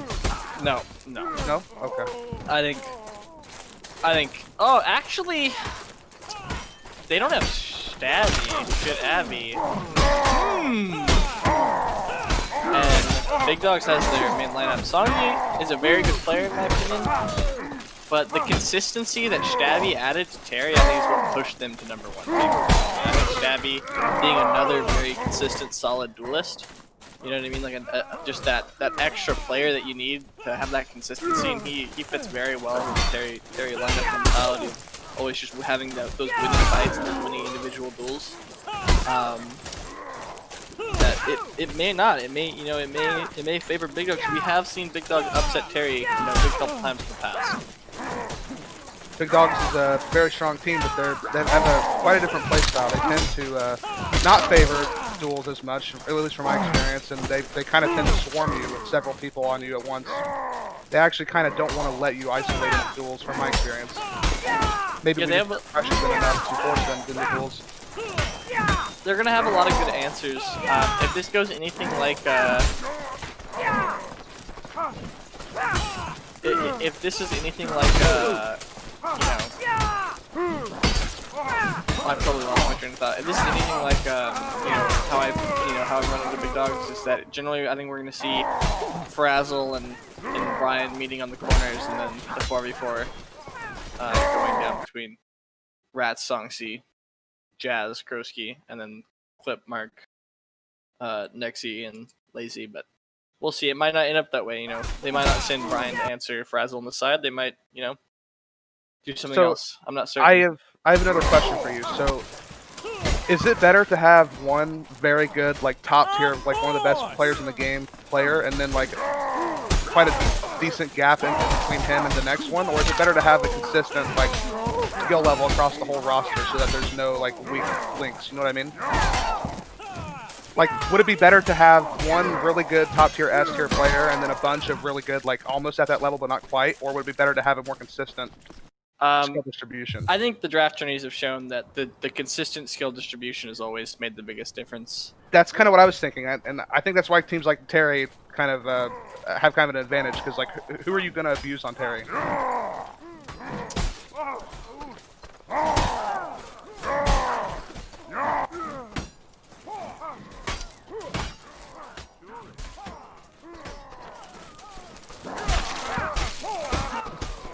I think the old weak links for Terry, used to be like you could abuse Stoxy's ping a bit back in the day. I know like running at Stoxy with a Messer would always be a nice winning fight.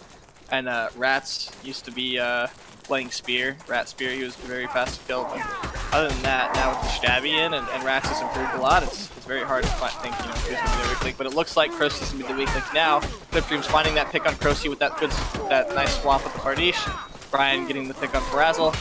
Nexi picking up Songzi, and it looks like this first round of the match is going to go to Big Dogs.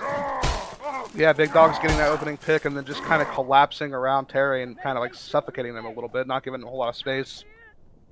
That's when Big Dogs are pretty intimidating, is when you just have 2 or 3 members always all feinting for each other and setting each other up very well. Clipdream's leading the engage here against Jazz and Kroski. Brian coming to pick up Kroski here. Marklar and Frazzle dueling on the side. Frazzle finds himself in the 2v1, but Brian leads 2v1. Gayrax finds that first pick of Clipdreams. It's going to be huge for Terry. Looks like Terry's going to take this round, though, picking up picking up Nexi. Very big. These fights are very, very spread out, very, very duel-heavy fights. If it continues this way, I think this is going to go towards the way of Terry. These nice spread-out duels are not very, very Big Dogs favored. No, that's Terry territory there. Yeah, they need to force the team play, in my opinion. Big Dogs needs to force the group fights like this. This is much better for Big Dogs, much better fight, in my opinion. Brian and Songzi dueling off the side. Marklar and Frazzle dueling off. Marklar doing his best to get away from Frazzle, but he gets hit. And it looks like he could go down. Clipdream's finding the pick on Jazz. Gayrat getting the return pick on Nexi. Brian finds himself in the 2v1. It's now a 3v2 for Terry here on the right side. And Marklar winning his duel against Frazzle, that's huge. That guarantees this round for Big Dogs. It looks like he's going to go down in this 1v4. Doing a very good job of holding Gayrats, but he will go down. Yeah, much better by Big Dogs. I mean, that really does seem to be the difference in these teams. Is one of them likes to clump together in like a little bit of a hive mind type situation, and the other one just has very strong individual pieces that will beat most teams in duels. So Big Dog's pushing them left into the wall. Terry trying to overwhelm Big Dogs here. Krosky in the middle of the fight is not what you like to see, but Jazz will find the flank on Lazy and Clip, hitting them both in the back. Looking very good for Terry, and Terry with the team kill, but finds Lazy. I don't think that's worth it. Finding Lazy for that team kill may not be worth it, but we'll see. It looks like it wasn't. Oh, but Jazz finds the 2v1 and wins his 2v1. He finds himself in another 2v1. Good punish from Nexy. Nexy gets the combo, and he will go down. You know, I think this may be a little too early or a little too late to say, but I think if this continues this way, Big Dogs will win this MFC match here. The team play, Terry just can't quite keep up with. They need to change something, you know, maybe have Jazz or Gay Rats flex on Maul or something. That always seems to be Terry's pivoting point. But right now it seems as though Nexy will find a big cleave in the middle of the map. Marklar finds backs and picks songs. Clip Dreams following up the back, picking up Jazz. Krosky gets the duel on Marklar though, the punish. But this round will go to Big Dogs. And let me tell you, like I said before, Stabby not being here, not able to pick up Clip Dreams, not able to pick up Krosky and Clip Dreams and Marklar and out-duel them like he normally does is going to be detrimental for Terry here, I think. Big loss for sure. Yeah. Yeah. Marklar leading the charge, Clip Dreams leading the charge. Marklar finding backs, he gets that big cleave, the team kill onto Jazz from Gay Rats, and Brian and Nexy with their iconic duo leaning up that 3v3 over there on the side. Krosky finds himself in a 1v4 in the duel against Brian. He backs up into the corner. He's looking for something and he gets one shot. He goes down. You know, and we see that the Brian versus Krosky in a duel for quite a while there, but on the other side of the map, you just have 2v1, 3v1 swarms where Big Dogs are very efficient at killing people very quickly, and they can just mop up a favorable engage very fast. Jazz leading the engage here against Clip. Clip very defensive, very good from Clip, very good showing. He finds backs, he hits Rats. It looks like Terry will find 2 on Clip and Mark. That's not good for Big Dogs. That's their pivotal players, and looks like they will lose this round. And there we see Terry's win condition, basically. They need to get early picks very quickly. They need to win a fight somewhere in the engage and give them man advantage so that they're not getting 1v2'd, you know, things like that. Yeah, if they can just hold down Mark or Clip it, you know, it is always a very good way to deal with Big Dogs. But we see nowadays that Nexy and Brian are becoming more and more pivotal players as they find each other in the 2v1. Lazy and Brian get that instant pick on Jazz. Brian goes and helps Marklar out of his duel. Lazy and Marklar both picking up kills. Nexy finding the duel on Songsy, and now Krosky finds himself in the same spot he was last round in a 1v4, and he will go down. Yep, and there you basically just see what happens when Terry gets a couple favorable engages, but the Big Dogs players are good enough to just stay alive and waste their time, and then Terry's not getting any value out of their play, basically. Yeah, we see Gay Rats here, like I said, being one of the weaker points. It seems like Big Dog is very good at abusing. Krosky looking for backs here on Brian. He can't quite find it. Brian realizes it, and he picks up Krosky. Krosky looking for Marklar. He also can't quite find it. Brian finds the parry, but at the cost of his life. Gay Rats finds the pick. This 3v3 on the right side, looking, you know, very, very even here. But because Terry won the 2v2, they come make it a 2v4. Very, very decisive round from Terry here. Clip Dream surviving forever in that corner, though. Yeah, Krosky was very vital for that round too. Krosky, I'd say, single-handedly won Terry that round with the rat play, threatening the backs, forcing Brian to put himself in a bad position that allows his teammate Rats to get the swap and get the kill. Agreed. He's trying to match Marklar, but Marklar decides to actually go back with the team, stay a little closer, which frees up Krosky on this left side. He's going to have big back hits. Oh, Krosky misses the cleave on the right side. This is still very even. Could go either way. Nexy looking for this swap on Songsy, and he finds it, but Songsy does not go down. Songsy lives for a while, but it looks like Gay Rats and Fridaz will pick up 2. Krosky wins his duel against Brian, and this looks like it's favoring more towards Terry. Terry finding that synergy that they needed. They're not collapsing like they were to the Marklar Rat. Krosky flexing his Rat presence much better, and this is what I like to see. I think, you know, yeah, much better to play from Terry here. Playing more into their strengths for sure. Okay, Terry engaging a 4v5. This is very good from Terry. Jazz turning around, matching Marklar. This is what Terry needs. I'd say this is a very good situation for Terry to match Marklar here. But Krosky's one shot. Next, he gets that first pick on Songsy. That's not good. Lazy gets that second pick. This looks very favored for Big Dogs here. It's a 2v4. While Lazy finds himself in a duel with Krosky, Clip Dream's coming to help. And Kroski kind of Kroski winning will his not own go game, though. down. Kroski threatening both of them, telling them back up or I will kill you. He Oh. finds the hit on Lazy. Lazy's out of stem. Flipstream finds the buffer, and Jazz won his 1v2 in the background as Kroski lost his. And Just narrowly, though. He Just made a narrowly, valiant yeah. effort for sure. We start to see some of the Terry members start to warm up a little bit later on to that match. That may be a case of maybe they haven't played a skirmish together in a few days, and that was their warm-up game. I mean, I know how that feels too. But if these Terry individuals start to get hot, you know, Jazz and Kroski and Gay Rats and Frazzle start popping off, then that could be bad news for Big Dogs, especially if they can't force these favorable 3v1s. in my opinion, I know a lot of these players, at least from being in comp for so long. In my opinion, I think what we need to see from Terry here is we need to see Gay Rats swap to that maul, pressure on that maul, see Jazz on a much more flexible, reliable pick, because Jazz is a powerhouse in the maul, but he's also a very strong front line. If you put him on something like a Great Sword or Executioner Sword, Bardiche even on the front line, he'll be very strong, able to match clip and that defensive prowess he has. And a secret that maybe not a lot of people know, but Big Dogs players tilt very hard to faster weapons, and I'm not sure if it's because of the ping. It may not be the case in LA, but I know Marklar used to tilt a lot into Urza's axe, and so seeing Songzi on axe maybe to match Marklar might be a good play here.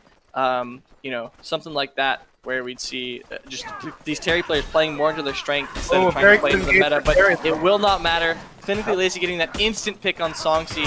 Kroski trying to hold. Brian trying to force Jazz off the map. Clipstream's holding his duel against Frazzle, and Lazy finds another pick. Jazz wins the duel against Brian on the ledge, but will it be enough? Jazz finds Clinically Lazy's back and hits him, but Lazy turns. Lazy buffers well, parries the kick, and he's looking for this kill, and he finds it on Jazz. Very decisive. Lazy being a decisive factor for Big Dogs here. You never expect to see you never expect Lazy to be the reason that Big Dogs wins that round, but he is, and he comes out on top with that maul. It's actually kind of a shame, though, because there was a time where Terry had a really favorable advantage on that left side, but they kind of left it. Flipstream finds himself in the duel with Frazzler. He's now getting 2v1 by Rats. He's holding it well. Brian and Nexy find himself in the 2v1 against Kroski. Marklar goes down fast, though, in the 2v2, and it looks like that's going to be decisive for Terry. Brian finds the pick finally in the 2v1, but it does not matter. It's going to be a 2v4. Nexy almost getting pushed off the map. He gets caught with his jump chamber, trying to pressure Jazz. He gets the pick on Jazz, but Brian goes down. He's now in a 1v3, and sadly, this steady choke is big enough for people to help him. They don't help Songzi, but he gets kicked off the map. That's so satisfying when you back them into a corner. They have no stam, and you can just slowly force them right off the edge. Seeing Jazz take a very quick far left push, besides better. Terry This is, Muff and grouping up in the Coco center casting. here, trying to push their left side. Big Dogs doing their patented hug the wall strat. And Brian finds a big cleave on Kroski and Jagay Rats. He's looking for more. Can they find a pick? Marklar in the 2v2. Marklar and Lazy find the 2v2, securing the round for Big Dogs here. Winning that 2v2 is very decisive. Gives Big Dogs that extra leniency that they need to not have to worry and make sure that round is in the bag. They won both the 3v3, but the 2v2 was so decisive that they didn't have to worry about any pressure on them at all. Yeah. Lazy and Marklar being a very decisive 2v2 partner, and Nexy and Brian are very, very good players in their own right. With Clip, it's a very strong 3v3 team, so I think this is very well played from Big Dogs. Songzi gonna catch Marklar, though. Marklar making a fatal mistake, getting picked immediately. Clip holding 3 back, though. Holding this choke. Lazy finds the pick on Jazz with the maul. Can they hold this choke? Oh, and they're trying to turn it. Nexy doing his best, gets the pick on Frazzle. Kroski finds the pick on Brian, though. Flipstream's doing his best to pressure Songzi here. He looks for the swap on Kroski. He does not find it, but Nexy finds it, and Nexy turns this round around for Big Dogs, making a very decisive play, picking up 3 kills for Big Dogs there, and really securing that round, which was almost lost, I'd say.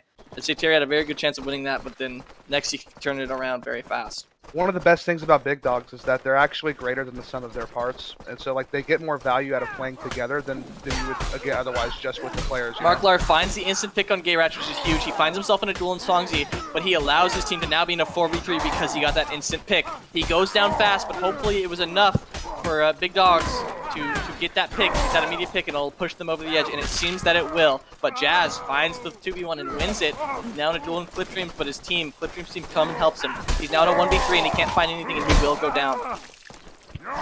Just very clean stuff from big dogs. It's just it's so hard to pick them quickly. I mean, they're always supported. There's very few times where you could really punish a big dogs player because they're by themselves and they're low or something like that. It just doesn't really happen to them. Songzi performing best of the Terry players according to the scoreboard here. Swapping to the axe. She's looking for these axe plays like I was talking about apparently. Brian punishing her though on her range. Brian threatening her very hard here, and she gets the backs on Nexi. She's looking for the Nexi kill. She cannot find it, but Gay Rats picks up on the opportunity and gets the pick on Nexi. Looks like this round will be going to Terry. It's a 2v5 now. See if Clip and Brian can find anything. Clip is running and he goes down to the Bardiche in the back. I think this is very Big Dog's favored. I have seen Big Dogs get leads and throw them before. But I think, Nexi and Brian had become such solid players in their own right after all the love, they've shown like from Big Dogs. Yeah, they are no longer, there's no longer this gap between all their players, and it's showing. Frazzle looking for these backs on Marklar, and he finds the back, but it's not enough. Marklar confused. Kroski looking for the pick on Marklar. Lazy finds himself with 2v1. Songzi realizes it's doomed, and she leaves it. Nexi and Marklar 2v1ing Songzi, but they can't find anything.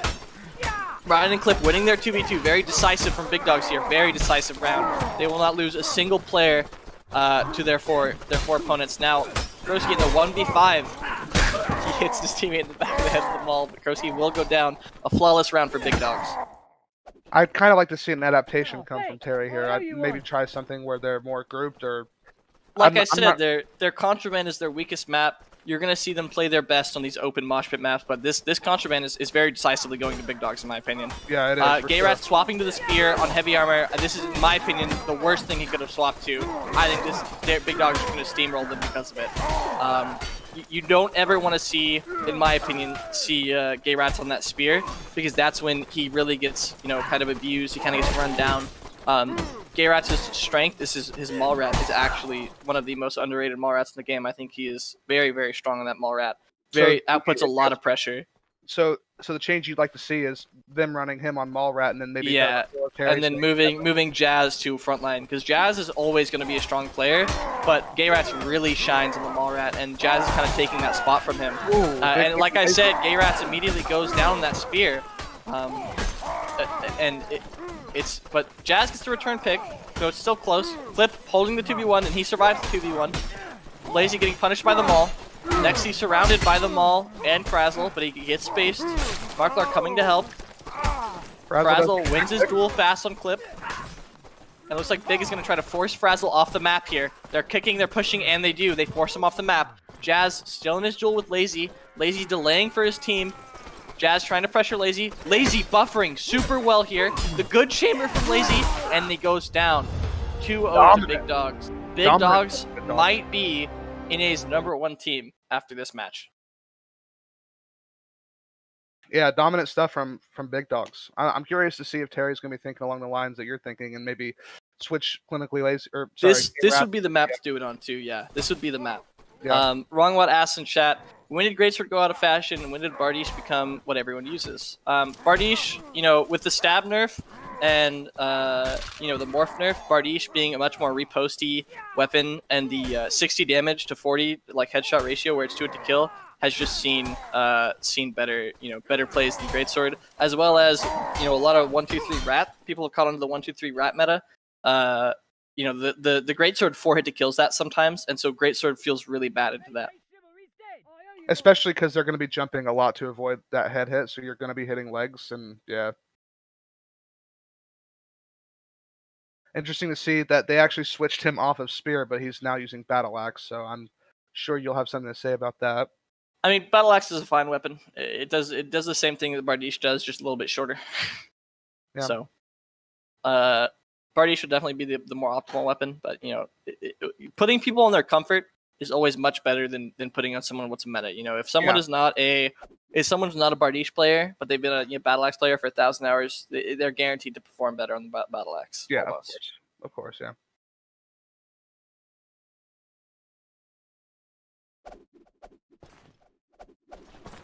Terry's going to mount a comeback, they need to take this map. And probably they need to take it decisively for like morale reasons, I would imagine. So Big Dog's pushing Terry to the wall. It's a very good play from Big Dogs here. Marklar in a winning duel versus Jazz. The Maul versus Bardiche Rat. The Bardiche should come out on top. Lazy getting that instant decisive pick on Songzi, but Terry is winning the 3v3 behind them. They need to clean that 2v1 up fast, and they do. But Clip Dreams goes down. It's just Brian in a 1v3, and he follows. Lazy and Marklar, can they do anything in this 2v3? They're playing together well. Lazy's looking for something. He's looking for the repost, and Marklar finds it. He finds what they needed. Lazy needs to hold, so Marklar can finish off this duel versus Frazzle. But Frazzle being a very good duelist to hold, and Lazy collapses. Looks like this first round's going to go to Terry. Marklar in the 1v2. He outstems Frazzle. He's pressuring. Marklar looking for this 1v2 on trying to outstem Frazzle. He finds the pick on Frazzle. That's massive. He's in a duel versus Gay Rats. I believe Marklar's favored in this duel. I'm not certain, though. Gay Rats finds the kick, but Marklar can footwork it very well being on Rat. You know, being on Rat here and having Bardiche, he has the range, he has the footwork, he has the control over this duel. Gay Rat's is going to have to outplay Marklar here if he wants to win this duel and take this round from Terry. He's looking for the overhead, he finds the chamber. Both players buffering very well. He misses the parry, does not find the extended parry. Looking for the dash, looking for the chamber dash, he doesn't find it, and Gay Rats eats the Excel. And that's going to be the round to Big Dogs. Marklar picking up 4 kills. Massive for Big Dogs, massive. Yeah, and it's a shame for Terry because they actually survived their initial engage quite well. And we're in a good position at one point in time. Yeah. So Big Dog's opting to push the Rat, opting to push Jazz. Marklar finds himself in a duel against Songzi, and Clip Dreams finds the swap on Songzi's head, and she goes down. Brian finds that pick on Gay Rats, and Terry is surrounded, but Jazz gets the return pick on Lazy. Marklar finds himself in that duel, the 2v1 versus Jazz. 2v1s going on, and Brian closes out his 2v1 on Kroski. And it looks like this round will also go to Big Dogs. Clip Dreams out of stam, backing up, and Marklar finds the pick on Jazz. Yeah, Big Dogs are just kind of doing really well when they force this fight off to the side of the map and just kind of force a favorable engage for them. Terry's just not really stopping that from happening. They're agreeing to meet on the left side of the map this time. Both Rats are kind of at the other team's back. So I'd say this is an advantage for Big Dogs here. Terry's Rat is just getting doled out by Brian, and Marklar is free in the team fight. So you got to see Marklar getting 2v2'd here, but he's doing very well at pressuring. But Frazzle finds the duel on Nexi very fast, and that's going to give Terry a lead, and that lead leads into killing Lazy. But Clip pops off, killing Gay Rats and killing Songzi. It's now a 2v3 for Big Dogs here. They need to back up. They need to regroup. They're pushing the right side. Clip Dream's very defensive. He can hold this 2v1 well. Marklar's looking for something, but he can't find it. He gets punished for that bad positioning. Clip Dream's threatening with the reposts. The team hits. The disarm. Can he find a kill? He cannot find a kill. He needs a double parry for the stamina, and he cannot find it. He will go down. Unfortunately, he falls for that last feint from Jazz. If he reads that feint and gets a parry there, I mean, who knows what could end up happening there, but Marklar having huge impact in these first 3 rounds. 8 involved kills already. So Jazz finds himself in the duel against Brian again, but he finds Marklar's back, and Brian saves Marklar's life there in the 2v2. And Lazy and Clip popping off in that 3v3, won that 3v3 for Big Dogs. This is massive for Big Dogs. Lazy finishing off the 2v1. Brian trying to push Jazz. Lazy helping Brian in the 2v1 on Jazz. Jazz threatening with these reposts, but he's in a 1v5. And he cannot find anything. Lazy with the team hit again on Brian. And Jazz goes down. Flawless round for Big Dogs. Yeah, there's not even really that much to say. They're kind of just off to a little dominant streak here. Terry definitely needs to have a response pretty quick if they want to stay in the series. So Big Dogs pushing right, backing up. They're feeling threatened because Brian wanted a 2v1, but he turns around the 2v1, but it's already too late. Kroski gets a massive cleave on their front line, and it's already over for Big Dogs before it began. Kroski finds that pivotal positioning that gives him that huge cleave on Big Dogs there. Massive, massive from Kroski. Yeah, a huge round there too. That's exactly what we need to see happening. Every round, Terry really needs to be getting a lot of damage off early and getting that early pick. If they can get the first pick, I think they'll close out just about every round that happens. Terry pushing into Clip Dreams and Nexi, but Clip Dreams and Nexi are holding well. They back up, and now they're in a 3v3. Gay Rat's punishing Lazy. Lazy holding well, but he does not. His health is a ticking time bomb. He's looking for this pick on Gay Rats, though. Lazy versus Gay Rats could decide this match, and Brian, with the swap, gets the first pick, but Songzi follows it and gets the return pick on Clinically Lazy. This is still very even, but Marklar finding that duel could push it over the edge. And Big Dogs and Terry are holding well, but Kroski wins his 2v1. Massive. Marklar winning another duel. That I think it won't be enough, though. It's 2 duels. Brian over there dueling Songsy and Kroski and Marklar dueling. Brian wins his duel. And as we see here, this round should have, gone to Terry here, but still 2v1, still can go either way. Brian pairing for, and Kroski wins two 2v1s in a row. Wow. Massive from Kroski. Kroski single-handedly winning that round for Terry. Massive from Kroski. He really is just coming up in the craziest rounds. Like who wins those? You know what I mean? 2 back-to-back 1v2s. Brian finds the duel on Songsy. Marklar instantly picking Gay Rats, but Clinically Lazy finds himself in the 2v1. He's holding well. He lives for a very long time, long enough for his team to clean up every single other fight. And it looks like this round's going to be going to Big Dogs. Lazy holding that 2v1 so long, his whole team wins every other fight. Massive from Lazy there. They definitely really need to do something about Marklar because he's getting backs very quickly and really hindering Terry's ability to win these early engages. And he's just kind of going uncontested. Flipstream's getting punished by the Bardiche stab. Finds the swap on Frazzle though. Frazzle not expecting the swap. Finds himself in the duel and he's gonna go down. Terry getting 2 big picks. Kroski picking Nexi and Frazzle Flipstream's going down that big 2v2.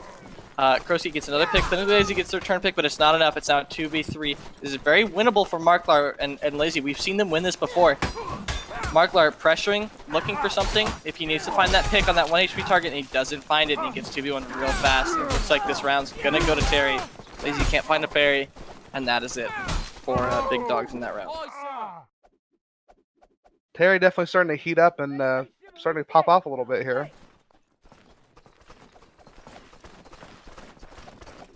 Big Dogs looking right. They're turning back, going left.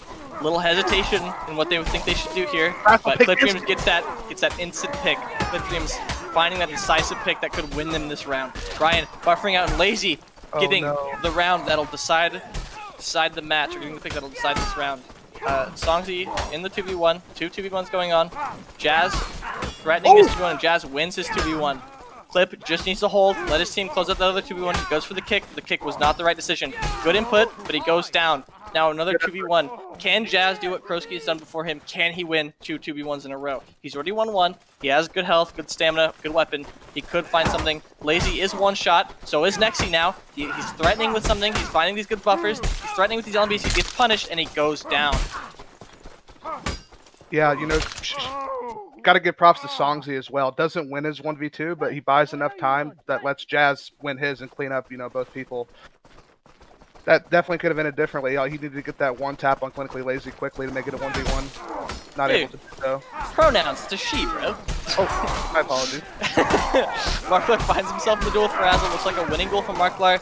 Clipstreams and Nexi being very decisive, finding these picks in the 3v3. It's now a 2v3 for Terry, and Songsy will go down immediately. Jazz finds himself in the 1v4, looking for these reposts, trying to kill Marklar with the level 1 head, but he will go down. Marklar just having huge impact in this last map. Yeah, massive from Marklar. Massive slowing from Clip, Marklar, and Lazy, all doing really well. Brian and Nexi definitely have their moments, but it's very hard to compare to these players who are finding these decisive picks, finding these very good plays in these rounds. And Clip surrounded again by 3 people. Jazz leaves it, but it looks like Songsy will go down. Jazz getting the return pick from the Songsy pick. If Jazz can win this duel versus Lazy, it might be what he needs. But Lazy gets the upset in the duel, and he gets the pick. He gets 2. It looks like Big Dogs will 3-0 Terry in this match. It's a 2v4. Can they find what they need? Nexi is 1 shot. Potential for Terry to come back, but I doubt it. Kroski in the 2v1. Can he win another one? Frazzle goes down immediately, and he will not. It is 3-0. Decisive match for Big Dogs. Quite decisive, yeah. What an upset.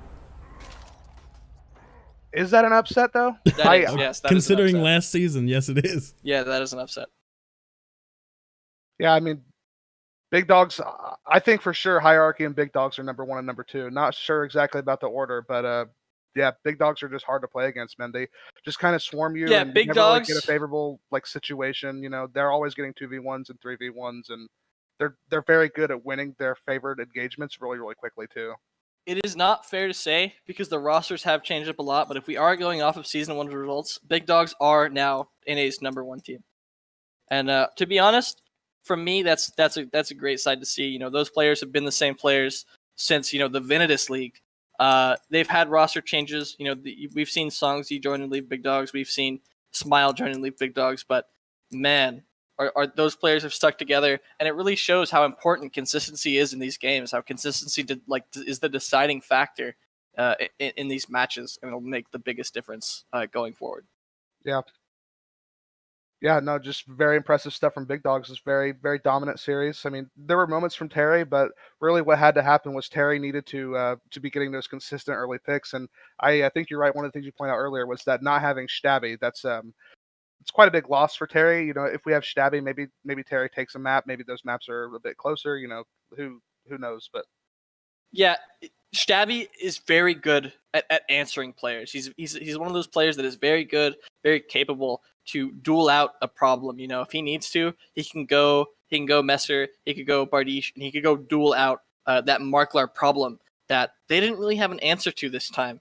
And maybe in the future, when we see Stabby come back, when we see Stabby play with Terry again, maybe he'll be able to be that deciding factor. Maybe he is, like I think he is, the biggest difference for Terry, because they need, you know, they have their solid players, right? You have Gayrat's very good flexible player, can swap to Spear, can swap to frontline, can swap to Rat and play it well. You have Kroski, who is a very, very hyper carry intensive player. Jazz, who's all around always been a good player.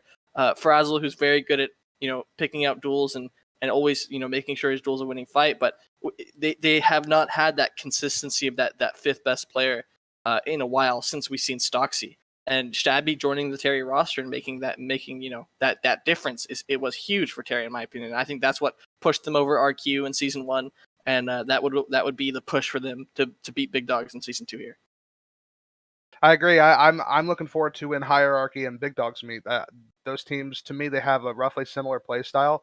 Both teams are very good at winning their favorite engages very, very quickly. I'm really interested to see these two teams clash. I think they're number 1 and number 2, obviously. Yeah, well, I think that's it for the MFC, right, Shadow? Yep, that'll be it for tonight. Big shout out to Muffmeister and Coco for that very hype casting of that match. That was very fun. Also, shout out to Hodo for casting earlier. But yeah, that'll be it for us tonight. We'll be back next week. Take care. Bye-bye.